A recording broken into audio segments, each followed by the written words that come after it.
अच्छा भाई, तो सबसे पहली चीज और सबसे इंपॉर्टेंट चीज, शायद हमने इसको पीछे कहीं पे जो है वो डिस्कस किया हो, क्योंकि मोस्ट ऑफ द जब भी सॉल्युबिलिटी की कहीं पे बात आती है तो मैं बच्चों को लाइक डिसॉल्व लाइक की ही कॉन्सेप्ट से सॉल्युबिलिटी का कॉन्सेप्ट समझाता हूं। सही है। अब लाइक डिसॉल्व लाइक क्या होता है, सही है, इसको पहले मैं समझा देता हूं, फिर इसकी डेफिनेशन के ऊपर आएंगे। सही है, तो स्टार्ट करते हैं। तो भाई अब यहाँ पे, सही है, तो भाई अब यहाँ पे हमारे पास क्या है कि भाई देखें, जो भी हमारे पास सॉल्यूट है, सही है, या फिर जो भी हमारे पास सॉल्वेंट है, सही, जो भी सॉल्यूट है या फिर जो भी हमारे पास सॉल्वेंट है, सही है, तो इसकी जो नेचर है सॉल्यूट और सॉल्वेंट, सही। अब ये क्या होंगे, कोई ना कोई केमिकल्स ही होंगे ना, सही, कोई ना कोई हमारे पास क्या होंगे, केमिकल्स ही होंगे। ठीक है, तो अब क्या होता है कि जो हमारे पास केमिकल कंपाउंड्स होते हैं उनकी दो तरह की नेचर होती है। सही है, एक होती है हमारे पास क्या,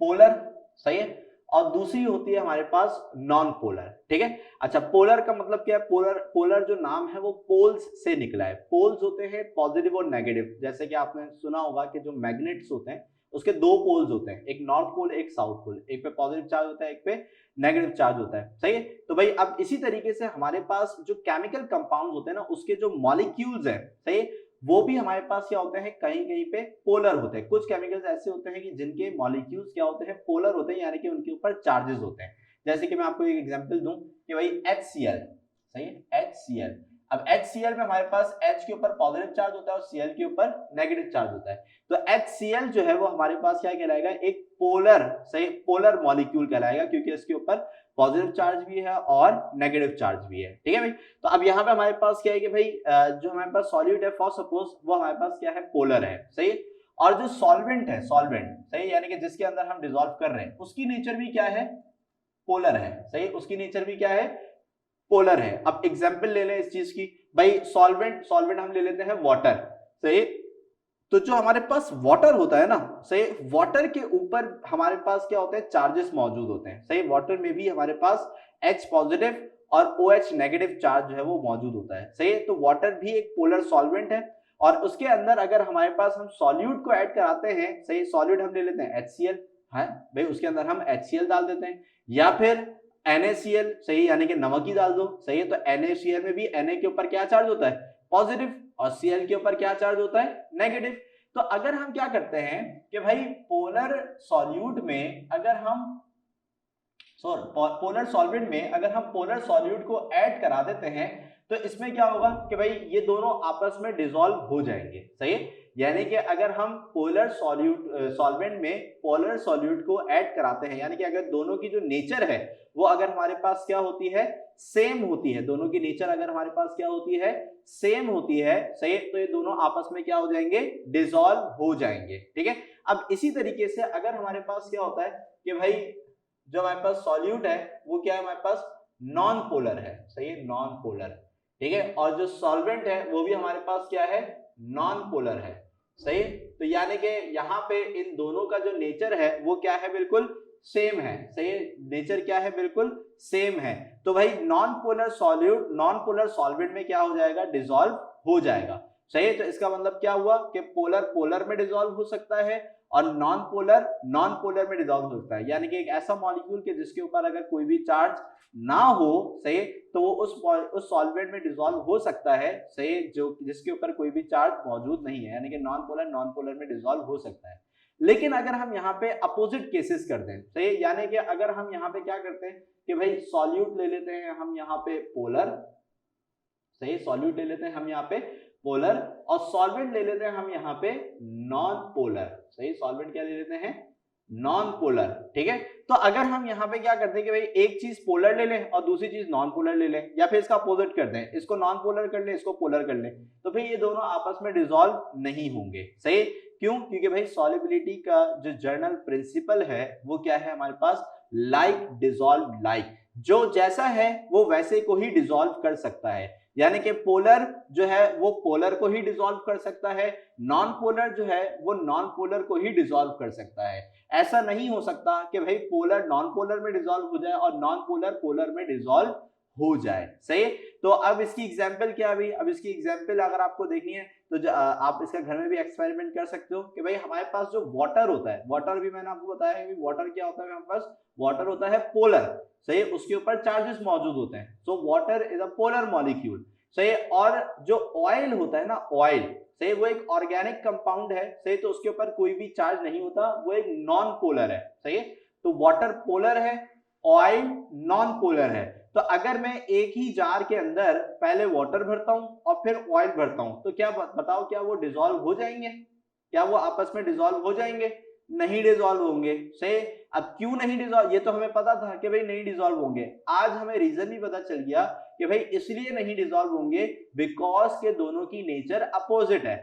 पानी यानी कि वाटर हमारे पास क्या है, पोलर है, सही है, और जबकि हमारे पास जो ऑयल है वो क्या है, नॉन पोलर है। तो भाई पोलर जो है वो नॉन पोलर में डिसॉल्व नहीं हो सकता, इसी वजह से क्या होगा कि पानी तो नीचे ही रहेगा और ऑयल जो है वो उसके ऊपर एक लेयर की सूरत में जो है वो रुक जाएगा, उसके अंदर मिक्स नहीं होगा, सही है। तो यहाँ पे जो हमारे पास पहला जनरल प्रिंसिपल है, सही है, जनरल नॉन पोलर की एग्जांपल मैंने अभी आपको दी ना, नॉन पोलर की एग्जांपल क्या दी मैंने आपको, ऑयल, सही है। तो ऑयल चूंकि एक ऑर्गेनिक कंपाउंड है तो उसके ऊपर जो है वो क्या नाम है, कोई भी चार्ज नहीं होता, सही है, तो वो एक नॉन पोलर मॉलिक्यूल हो गया, तो इसीलिए वो पानी के अंदर डिसॉल्व नहीं हो सकता, ठीक है भाई। तो यहाँ पे हमारे पास, सही, जो लाइक डिसॉल्व लाइक है, सही, इसका जो कॉन्सेप्ट हमें समझ में आया वो ये है कि भाई अगर हमारे पास सॉल्यूट और सॉल्वेंट की नेचर सेम होगी, सही, यानी कि polar polar, non polar non polar, तो सॉल्युबिलिटी हो जाएगी, यानी कि चीजें जो है वो एक दूसरे में डिसॉल्व हो जाएंगी। लेकिन अगर हमारे पास ऐसा ना हुआ, सही, यानी कि अगर हमारे पास जो नेचर है वो क्या हुई, डिफरेंट हुई, सही, नेचर क्या हुई, डिफरेंट, यानी कि एक चीज पोलर है और दूसरी चीज क्या है बच्चों, नॉन पोलर है, तो वो आपस में कभी भी डिसॉल्व नहीं होंगे, सही है भाई, बात क्लियर हो रही है आपको, ठीक है, तो वो आपस में कभी भी डिसॉल्व नहीं होंगे, ठीक है। अच्छा, तो अब जैसे मैंने भी आपको एक बात समझाई कि भाई वाटर जो है वो क्या है भाई, पोलर है, और NaCl यानी कि जो नमक हम उसके अंदर डिसॉल्व कराते हैं, सही, वो भी क्या है, पोलर है, सही। तो भाई इस पे बेसिकली होता है क्या है कि जैसे भी फॉर सपोज ये जो डेमोन्स्ट्रेशन है इसके अंदर अगर आप देखो, सही, तो होता क्या है कि आप जैसे ही आप उसके अंदर नमक डालते हो, ठीक है, तो यहाँ पे हमारे पास जो नमक है उसके अंदर NaCl मौजूद होते हैं। अब इसमें होता क्या है कि जो वाटर मॉलिक्यूल्स हैं, सही, ये जाते हैं और जो Na और Cl है, सही, उसको हम क्या करते हैं भाई, सेपरेट करते हैं, सही, यानी कि चूंकि दोनों के ऊपर चार्जेस होते हैं ना, तो जो हमारे पास अपोजिट चार्जेस हैं वो एक दूसरे को अट्रैक्ट करके, सही, इसको तोड़ना शुरू करते हैं, और इसी अमल को हम जो है वो क्या नाम है, डिसॉल्व होना कहते हैं, यानी कि ये जो हमारे पास NaCl हमने इसके अंदर डाला है वो यहाँ पे क्या हो रहा है, डिसॉल्व हो रहा है, ऐसा ऐसा ऐसा एक एक एक एक एक एक एटम जो है वो इसमें से निकलता रहेगा, और जो NaCl हमने इसके अंदर डाला है वो आहिस्ता आहिस्ता क्या होता रहेगा, पानी के अंदर डिसॉल्व होता रहेगा, ठीक है भाई। तो अब इसको एक दफा रीड आउट कर लेते हैं, सही। The general principle of solubility is like dissolve like, सही, यानी जनरल प्रिंसिपल जो पहला हमने पढ़ा वो क्या है, लाइक डिसॉल्व लाइक, यानी कि जैसी नेचर होगी सॉल्वेंट की वो वैसे ही नेचर वाले सॉल्यूट को डिसॉल्व करेगा।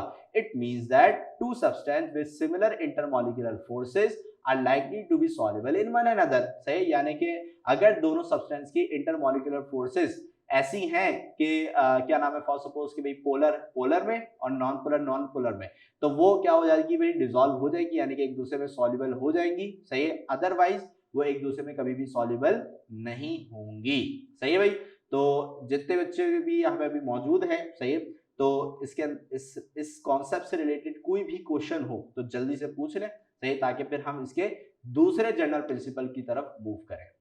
तो हमेशा अब हम यही देखेंगे कि भाई अगर कभी भी, सही, हमारे पास जो नेचर है अगर वो सेम होगी तो सॉल्युबिलिटी हो सकती है, अगर नेचर सेम नहीं होगी तो सॉल्युबिलिटी नहीं हो सकती, सही है। बहुत सारी आप अभी आगे जब जहां तक भी आप केमिस्ट्री पढ़ोगे तो उसके अंदर कहीं कहीं पे आपको लिखा होगा it is soluble in water, it is not soluble in water, it is soluble in water, it is not soluble in water, characteristics के अंदर लिखा हुआ होता है इस तरीके से ना। तो वहां पे जो जनरल क्या नाम है, जो वजह होती है नॉट सॉल्युबल या फिर सॉल्युबल होने की, वो नेचर ही होती है, सही है। कोई भी चीज अगर पानी में सॉल्युबल नहीं है तो इसका मतलब है कि वो पोलर नहीं है, सही है, और अगर कोई भी चीज पानी में सॉल्युबल है तो इसका मतलब है कि वो पोलर है, सही, क्योंकि पानी खुद पोलर है, सही है।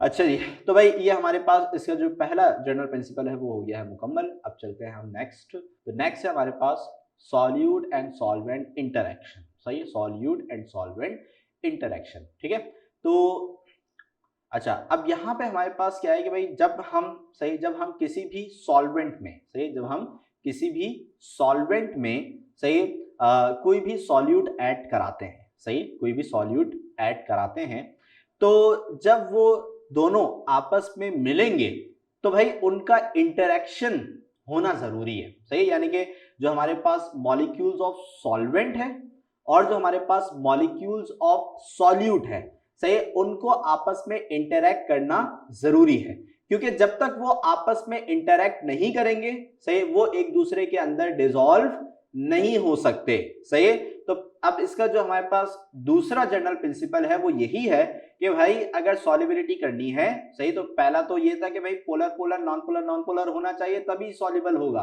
सही। और अब यहाँ पे दूसरा प्रिंसिपल क्या है कि भाई अगर नेचर सेम भी है तो मॉलिक्यूल्स को इंटरैक्ट करना जरूरी है। जब तक मॉलिक्यूल्स आपस में इंटरैक्ट नहीं करेंगे उस वक्त तक ये आपस में डिसॉल्व नहीं हो सकते, सही। तो फॉर सपोज भाई हमने पानी क्या नाम है, ये पानी का यानी कि वाटर का मॉलिक्यूल है और ये सॉल्यूट का मॉलिक्यूल है। तो ये सॉल्यूट का मॉलिक्यूल और वाटर का मॉलिक्यूल जब तक आपस में इंटरैक्ट नहीं करेगा, से ये इसको अपने अंदर डिसॉल्व नहीं कर सकता। इंटरेक्शन जरूरी है। अब क्या हो कि भाई हमने पानी के अंदर नमक तो डाल दिया लेकिन नमक का मॉलिक्यूल इधर जा रहा है, पानी का मॉलिक्यूल इधर जा रहा है, सही है, तो ये आपस में टकरा ही नहीं रहे, सही। जब तक टकराएंगे नहीं, इंटरेक्शन नहीं होगा, सही है, तो ये कभी भी एक दूसरे को अपने अंदर डिसॉल्व नहीं कर सकते, ठीक है भाई। तो यहाँ पे in order to dissolve solute in solvent, सही, the following condition must be fulfilled, सही है। तो ये जो हमारे पास तीन कंडीशन यहाँ पे लिखी हुई है ये लाजमी फुलफिल्ड होनी चाहिए, अदरवाइज जो है वो कभी भी सॉल्यूट सॉल्वेंट के अंदर डिसॉल्व नहीं हो सकता। अब वो तीन कंडीशन में से पहली कंडीशन क्या है, solute solute bonding should be broken, सही। यानी कि जो सॉल्यूट आपने उसके अंदर डाला है, ठीक है, उसकी जो बॉन्डिंग है वो ब्रेक होनी जरूरी है, सही। अब इसमें आसान सी एग्जांपल NaCl की लेते हैं, सही कि भाई NaCl हमारे पास एक क्या है भाई, NaCl हमारे पास एक है सॉल्यूट, सही, नमक है, सॉल्यूट है, सही। अब उसको हमने पानी में डाला, सही। अब जैसे ही हमने उसको पानी में डाला, ठीक है, तो अब पानी में जाके नंबर वन कंडीशन जो उसने फॉलो करनी है वो ये है कि भाई Na और Cl के दरमियान का ये जो बॉन्ड है ये ब्रेक होना जरूरी है। अगर ये Na और Cl के दरमियान का बॉन्ड ब्रेक ना हुआ तो फिर पानी में नमक कभी भी डिसॉल्व नहीं हो सकता, सही है। तो सबसे पहला क्या है भाई, solute solute bonding should be broken, सही। यानी कि सॉल्यूट के दरमियान जो बॉन्डिंग है, उनके एटम्स के दरमियान जो बॉन्डिंग है उसको तोड़ना जरूरी है। जब तक वो नहीं टूटेगा, सही, तब तक जो सॉल्यूट है वो उसके अंदर यानी कि सॉल्वेंट के अंदर डिसॉल्व नहीं हो सकता, सही। पहली बात ये हो गई, सही। अब आते हैं नेक्स्ट पे, सही। नेक्स्ट क्या है, solvent solvent bonding should be broken to provide space for solute particles, सही है। अब यहां पे बोल रहे हैं कि भाई हमारे पास जो क्या नाम है सॉल्वेंट है, सॉल्वेंट उसकी भी बॉन्डिंग जो है वो ब्रेक होना जरूरी है, सही है, ताकि जब बॉन्डिंग ब्रेक होगी पार्टिकल्स दूर दूर होंगे, सही है। तो यहाँ पे हमारे पास जो सॉल्यूट है उसकी जगह बन पाएगी कि वो उस सॉल्वेंट के अंदर, सही है, जो है वो क्या नाम है डिसॉल्व हो सके, सही। अब जैसे भाई फॉर सपोज कि भाई हमारे पास वाटर होता है ना H2O, सही। अब इसकी बॉन्डिंग को शो कराने के लिए मैं इसको जो है वो पोलर फॉर्म के अंदर लिखूंगा, जैसे इसके ऊपर चार्जेस होते हैं ना, सही। तो यहाँ पे हमारे पास क्या होता है, इसमें HOH, सही। तो इसमें क्या होता है कि इसमें एक H पॉजिटिव होता है, सही, और एक हाइड्रोक्सिल साइड जो होती है यानी कि OH वो नेगेटिव होती है, सही। तो यहाँ पे हमारे पास क्या होता है कि भाई यहाँ पे जिस तरीके से Na और Cl यानी कि सॉलिड सॉलिड की बॉन्डिंग का ब्रेक होना जरूरी है, बिल्कुल सेम उसी तरीके से यहाँ पे हमारे पास सॉल्वेंट सॉल्वेंट की बॉन्डिंग का भी ब्रेक होना जरूरी है। तो जैसे यहाँ पे NaCl टूटा, यहाँ से हमारे पास जो हमारे पास H और OH है, सही, ये भी हमारे पास यहाँ पे क्या हो जाएगा, ब्रेक डाउन हो जाएगा, सही, ताकि ये स्पेस प्रोवाइड कर सके, ये जगह बना सके किस चीज के लिए भाई, जो हमारे पास सॉल्यूट जो यहाँ पे हमने डाला है उसके लिए उस सॉल्यूशन के अंदर जगह बन पाए, सही है। अच्छा, अब यहाँ पे हमारे पास क्या होगा कि भाई बहुत सारे आइंस बन जाएंगे। जब यहाँ पे Na और Cl आपस में टूटेगा तो Na पॉजिटिव अलग हो जाएगा, Cl नेगेटिव अलग हो जाएगा, और वाटर वाटर के दरमियान की जब बॉन्डिंग टूटेगी, सही है, तो यहाँ पे H जो है वो हमारे पास पॉजिटिव फॉर्म में अलग हो जाएगा और OH जो है वो नेगेटिव फॉर्म में जो है वो अलग हो जाएगा, सही है। अब जब ये सारा काम हो गया, यानी कि जब दोनों की बॉन्डिंग जो है वो टूट गई, अब उसके बाद आखिरी काम क्या होना है कि भाई अब सॉल्यूट और सॉल्वेंट की जो अट्रैक्शन है वो ज्यादा से ज्यादा, यानी कि अब ये जो सॉल्यूट और सॉल्वेंट के जो आयंस हैं ये एक दूसरे को अपनी तरफ क्या करें, अट्रैक्ट करें। अब अट्रैक्शन कब होती है, जब एक के ऊपर पॉजिटिव चार्ज होता है और दूसरे के ऊपर नेगेटिव चार्ज होता है। तो यहां पे हमारे पास क्या होगा कि भाई इसका जो ये नेगेटिव पार्ट है, सही है, वो इसके पॉजिटिव पार्ट की तरफ अट्रैक्ट हो जाएगा, और इसका जो ये पॉजिटिव पार्ट है, सही है, वो इसके नेगेटिव पार्ट की तरफ अट्रैक्ट हो जाएगा, सही है। तो यहां पे हमारे पास OH, सही है, OH नेगेटिव जो है वो Na पॉजिटिव की तरफ अट्रैक्ट होगा, सही है, और यहाँ पे जो H पॉजिटिव है वो Cl नेगेटिव की तरफ अट्रैक्ट होगा, सही है।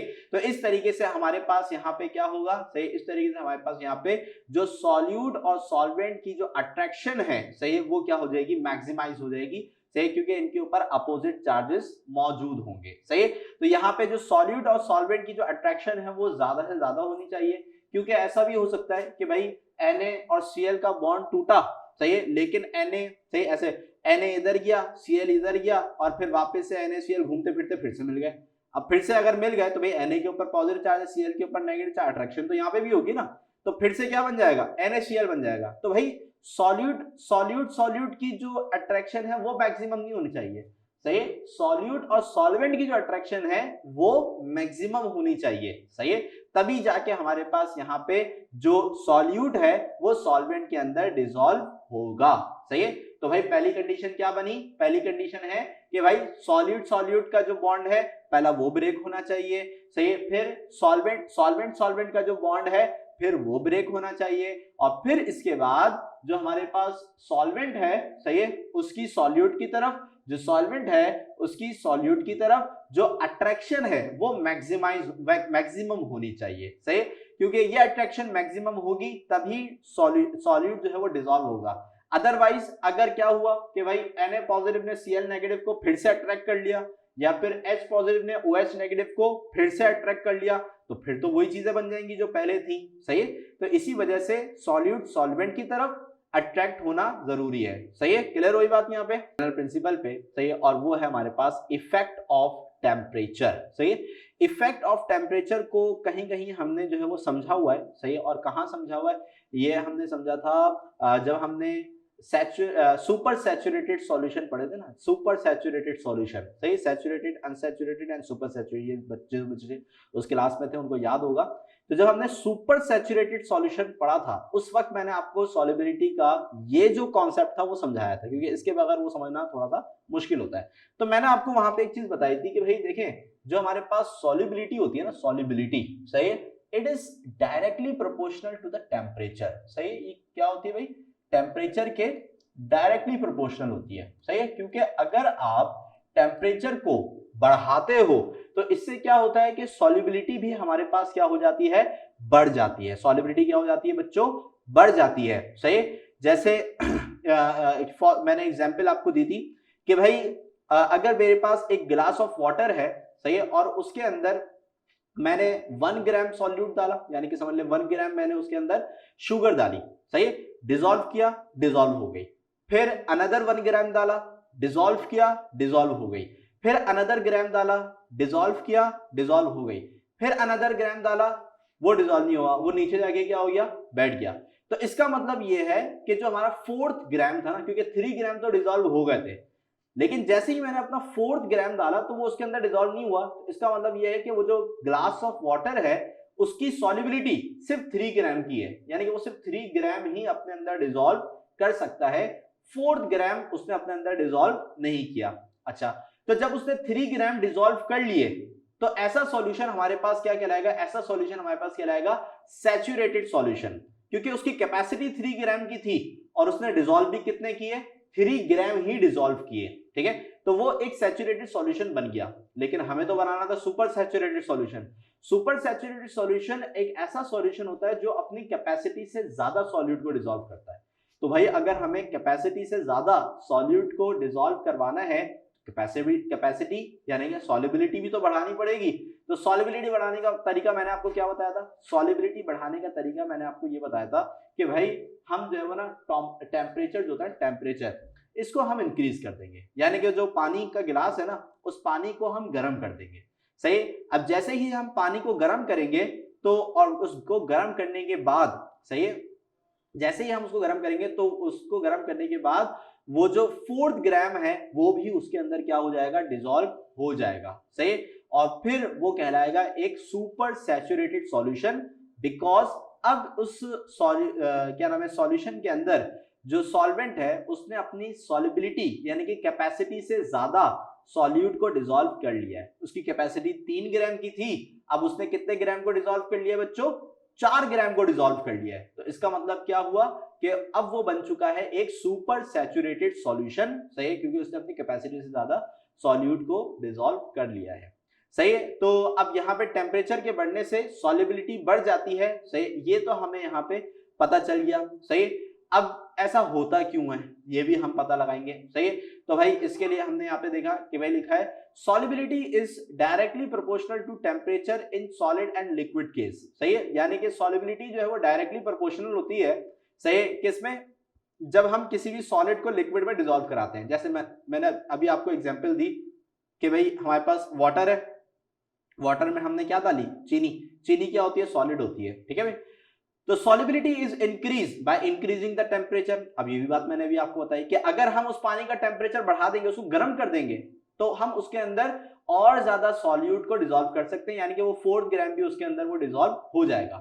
Because hot water molecules have greater kinetic energy. अब ये आ गई वजह। सही है, यहां से क्या मिल लिया हमें? रीजन मिल रहा है। सही है कि भाई because hot water molecules have greater kinetic energy. सही है, यानी कि जब आप उसका टेम्परेचर बढ़ाते हो तो मॉलिक्यूल्स की जो काइनेटिक एनर्जी है वो बढ़ जाती है। अब काइनेटिक एनर्जी बढ़ जाने का मतलब क्या है?